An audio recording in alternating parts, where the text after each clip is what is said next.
नमस्कार. लाडकी बहीण योजना उद्यापासून नवीन नियम. या 5 प्रकारच्या वस्तू जर घरात असतील तर 2100 रुपये मिळणार नाही.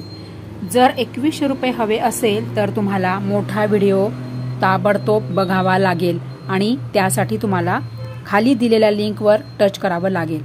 तर आता 1500 नाही 2100 रुपये सर्व बहिणींना मिळणार हे कन्फर्म झालेले आहे. पण खरंच 2100 रुपयाचा हप्ता हा सर्व बहिणींना मिळणार का? तर नाही. त्यासाठीच तुम्हाला लवकरात लवकर खालील दिलेल्या लिंकवर टच करा आणि लवकरात लवकर मोठा व्हिडिओ बघा. तर सरकारने काय बदल केलेले आहे, काय नियम बदललेले आहे आणि सरकारने काय काय बदल केलेले आहेत हे जाणून घेण्यासाठी तुम्हाला ताबडतोब मोठा व्हिडिओ बघावा लागेल. म्हणजे तुम्हाला समजेल की तुमच्या खात्यामध्ये 2100 रुपये येणार का नाही, सर्व बहिणींच्या खात्यामध्ये 2100 रुपये येणार का नाही. हे सर्व महत्त्वाचे अपडेट जाणून घेण्यासाठी